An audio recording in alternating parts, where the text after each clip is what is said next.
More than half of all companies globally are family-owned or operated. Family businesses contribute 70% of the world's GDP and account for 65% of jobs. Their voices are important. Their stories must be told.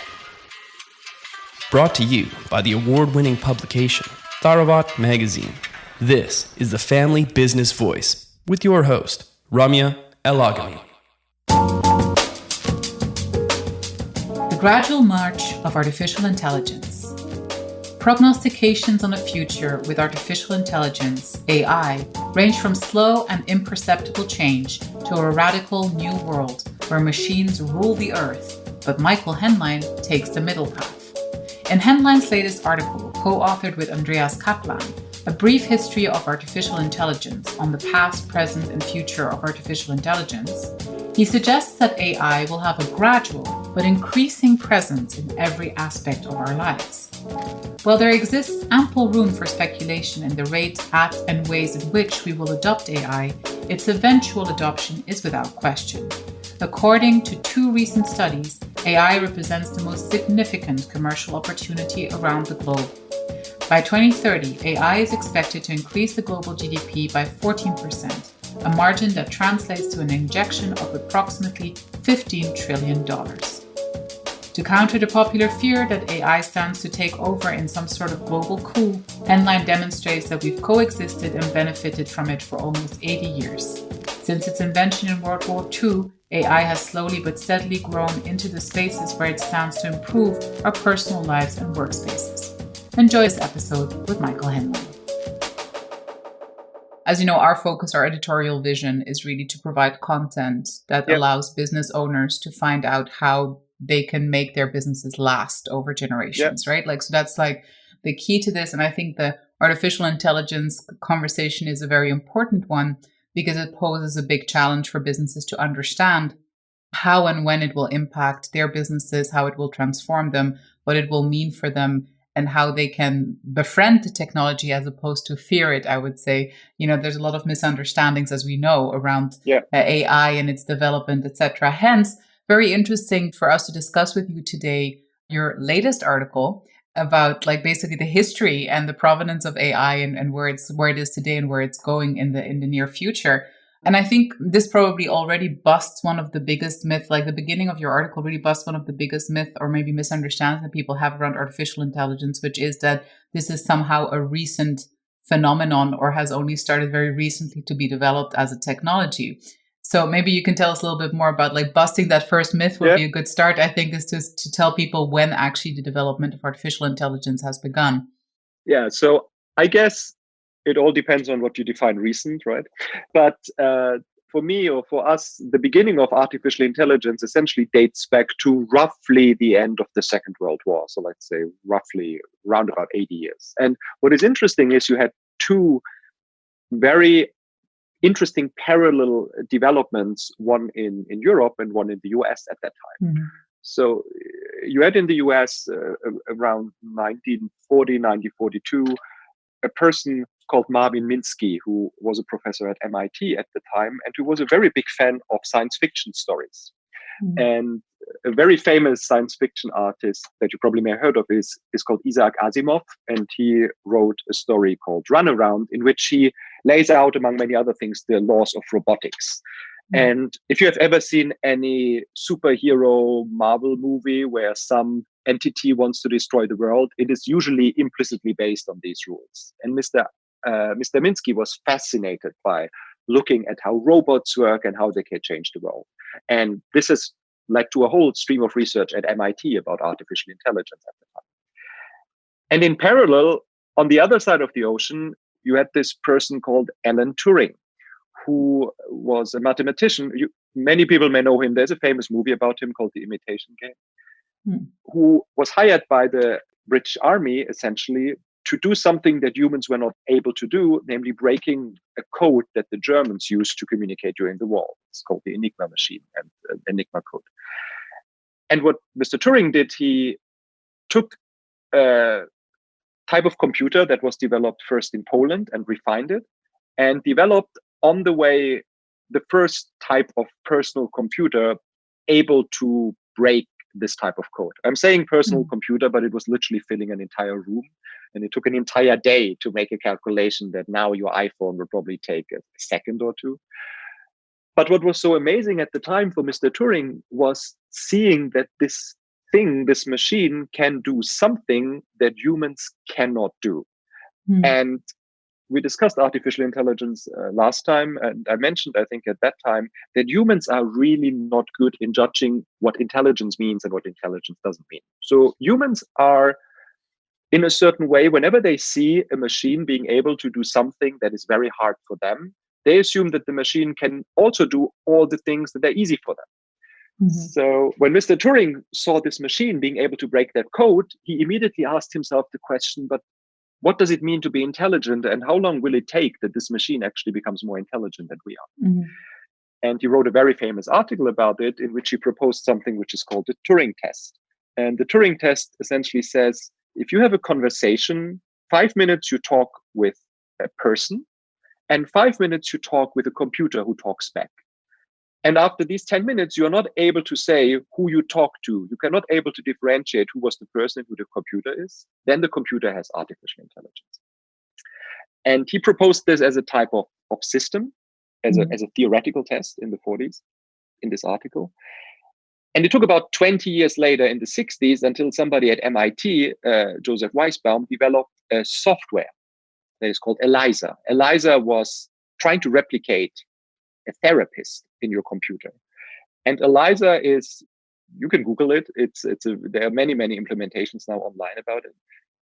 And the interesting thing of ELIZA was it takes you about 30 seconds to realize that the person on the other side is not a person, but a computer. And while you realize it very quickly nowadays, because nowadays we are used to our Amazon Alexas and our Google Echoes that talk to us like other people, at the time, this was amazing. And this kicked then off this whole view of artificial intelligence that we essentially see the outcomes of now. It seems to be that a lot of private businesses are still struggling to understand where and how artificial intelligence is going to play a significant role for them in optimizing their future. Now, I know that we've previously spoken about how you are actually quite conservative as well in terms of telling people where the technology is actually at and like how fast it's going and what it can actually do. Now, that was quite a few months ago, though, and things change very fast in AI.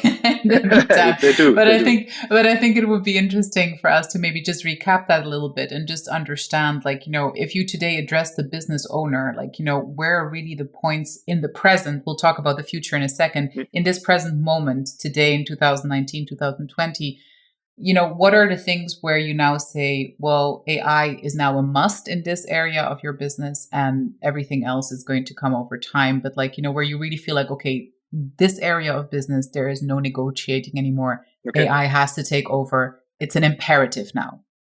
I think the guiding principle when a firm decides about AI, I think should still be to start with the business problem first and then come to the technological solution later.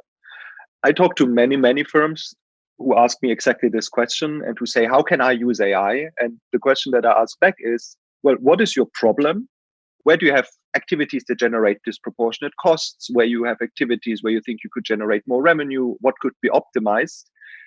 Let's look at your pain points. Let's put a hierarchy on those pain points, and let's then decide which one of these can be dealt with AI and which ones cannot. Now, nowadays, I think AI never has off-the-shelf solutions in a way, because AI is always highly customized, but there are tools that are much more standardized now than others. For example, if you have a business that deals a lot with entering information from paper into electronic format, and this may sound like a very antiquated way of thinking, but take any bank of the world. They need to enter properties of real estate transactions and of mortgages from some printout that has been done by an attorney into an Excel sheet. And they pay people to do this. And not only is this costly, but it's also error prone. Nowadays, you can essentially buy an image recognition system that does this orders of magnitude faster and much more accurate than humans. Or assume you are a company who sends contracts to its customers for signing. You print out a contract, you send it by mail to the customer has to sign it back and send it back to you. Somebody needs to ensure that whatever the customer signed is the same version that you sent to the customer. So somebody needs to compare these different documents. Nowadays, you can have software for this that can do this very automatically. Or a third example is anything related to simple customer service interactions. Mm-hmm. The amount of ability that chatbots nowadays have, and these can be chatbots that actually talk to you, this can be chatbots that support call center agents, or these can be chatbots that you find online. Their amount of understanding of natural language and responding to standard questions is amazing. Generally, we estimate that if you would automate your customer service front end, around 80% of all queries can usually be addressed through artificial intelligence. Mm-hmm. So as there are a lot of solutions nowadays that you still have to customize heavily, but that I think you can buy on the market and implement more or less rapidly if this is an issue that you think you're facing costs or revenue issues with. So we're still positioning it as a tool to solve a problem. This is still inherently how you think about it. Like, so identify the problem and identify how the technology can help you. Arguably, we are shifting, though, obviously, towards a time, according to Kurzweil at least, where the singularity is very near. I believe he sets it at 2045, where officially, like, machine intelligence will overtake collective human intelligence, and the change will be so fast at such an exponential rate that we won't be able even to realize it. Now, first of all, question, are you a Kurzweilist and do you agree with him? And secondly, when do you think the shift will come between what you describe right now, whereby we use AI as a tool to solve our problems, to the point where our thinking is basically defined by the possibilities that we have through AI? I think it is in this world of AI, at least as far as I see it, things change. And you mentioned this a minute ago, every 3 to 6 months. So Mm-hmm. I would not be comfortable predicting what happens in 2021. What happens in 2045 for me is like, that is so far away in AI terms. It's impossible to predict. And there's a very nice analogy. There was a very, very famous scientist in the 70s who already in the 70s said that it will probably take another 5 to 8 years until AI is as smart as humans. And it clearly took decades until we have something that is not even close to as smart as humans, but that at least can appear to be smart in certain activities. I think this whole AI revolution will happen much more gradually, in my view. It will essentially happen in a way that more and more activities will at some point be automated. I don't think that every activity will be automated because there are some things that are just so complex to explain to an AI system, or that involve so many different steps that it may take a very long time to have systems powerful enough, or simply be too costly to buy and maintain and customize such systems. I mean, there was a very famous study done about a year ago where researchers tried to train a robot to build an IKEA chair. And this combination of reading instructions and using moving tools and visual recognition was so challenging that it essentially didn't really work. I'm not saying it will never work. And as I said, it's very hard to predict, but I think the evolution will happen much more gradually. And sure, there will at some point probably be a point where companies will find themselves having half or a third or 2/3 of their tasks being done by AI, but it will be gradually over time, I think.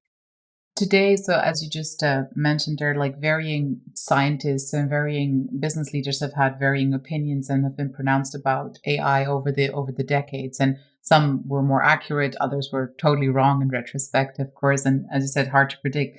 But if you today look at the landscape, like who are the thinkers, individuals, but also who are the companies that you look to where you feel like they are navigating the present of AI in a very smart way, or like where you feel like, you really listen to what they have to say because you feel their insights are relevant to how you see the technology developing?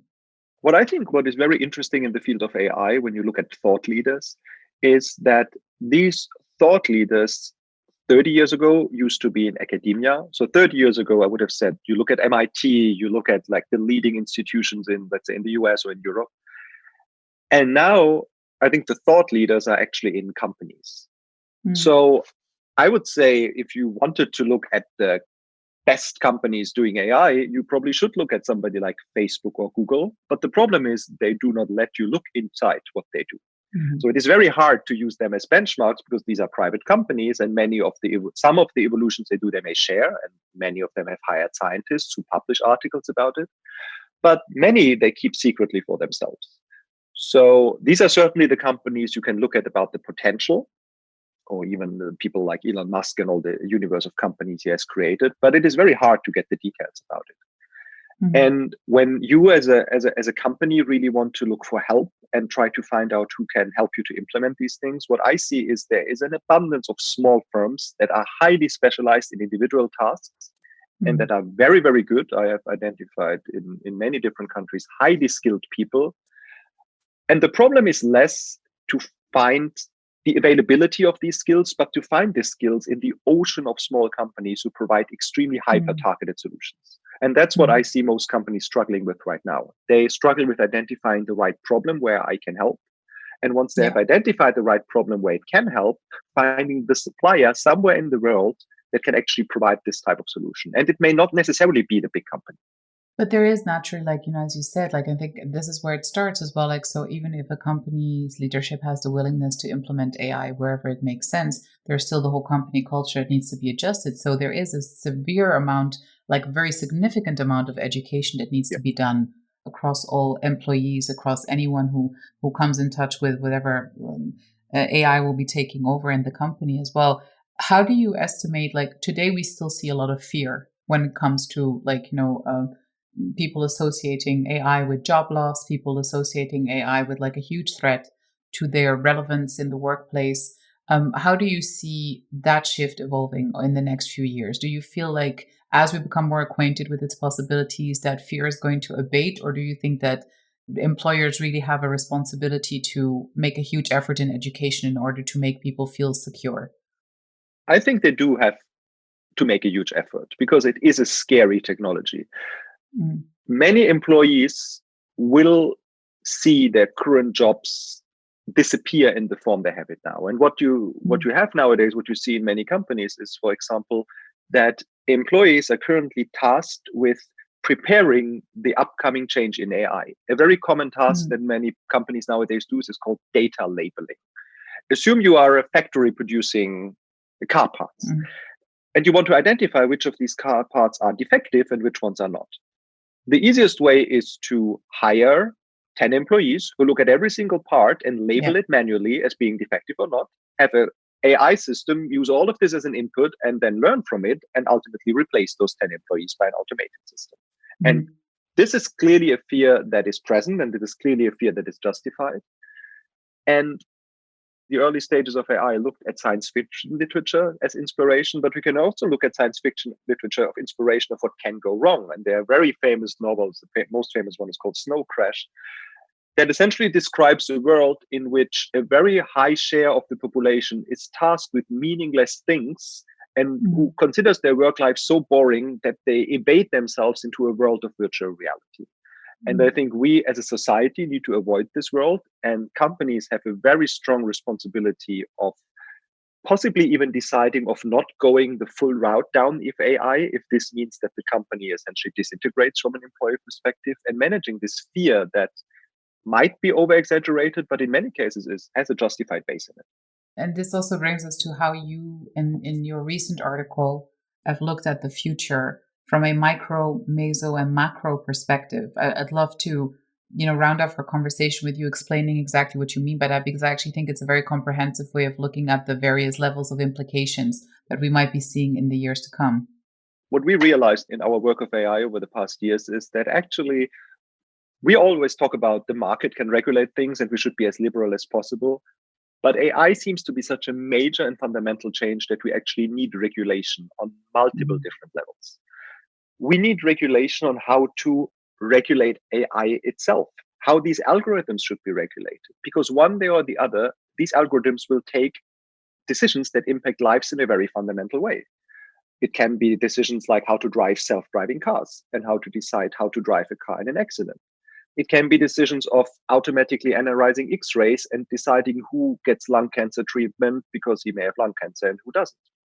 And it is very challenging to regulate AI because it's a very fast moving target, but we need to find ways of probably defining which type of data can be used to train AI and cannot. Because if the input data is highly biased, for example, there's a very famous story that the first self-driving cars had a much easier time recognizing white faces compared to colored faces because the databases used to train these images included a highly disproportionate share of white men. Mm-hmm. Something like this may need to be regulated, for example. And that's what we call the micro perspective. On the meso perspective, I think we come back to this idea of employment. Society will have to decide whether it is acceptable that a certain share of people may no longer have a job. Probably it isn't. And if it isn't, we need to decide of how to deal with this. These raises questions like universal basic income. This may raise questions like the fact, should we probably put a lid on the maximum amount of AI that firms can do? This raises a question of ongoing training of employees, because massive amounts of people may need to be retrained. Somebody has to organize this. Somebody has to pay for this. And I think we need regulation in that respect too. And what I personally find most scary is the regulation on a macro, on a governmental level. We all talk about fake news nowadays. And when we talk about fake news, we talk about essentially a news story that somebody has written on a blog. And over time, we have all learned that what we read online, we probably need to see with a grain of salt and understand it in a very critical way. But nowadays, it is technically totally possible to learn an AI system using, let's say, pictures of Mr. Trump and make a video in which Mr. Trump declares war against Russia. We can make a video that looks as real as possible. Yeah. And this video may only be online for an hour, but even an hour of deepfake can have fundamental consequences. Or look at countries that use AI to, we see all sorts of different evolutions. We see Asia, where AI is used very, very extensively for facial recognition up to scoring of people in order to reward good behavior and punish bad behavior. And we see the other extreme in California, where more and more cities abandon totally the use of street cams because they don't want to use facial recognition. And right now, all of this seems very much like an El Dorado, like a totally unstructured way on every single level. And I think we need much more structure in this because we may unleash powers that are very difficult to roam in afterwards if we don't pay attention now. So unprecedented change ahead. I think we agree on that. So we will be picking up our conversation again in 6 months from now, Michael, when we will see, I'm sure, more changes. Thank you very much for taking the time to explaining this ongoing phenomenon to us and to our listeners. And we look forward to keeping the conversation going with you. Thank you very much. Thank you for listening to the Family Business Voice. Subscribe to our channels now on iTunes, TuneIn, Stitcher, or Spotify to be notified of our weekly episodes.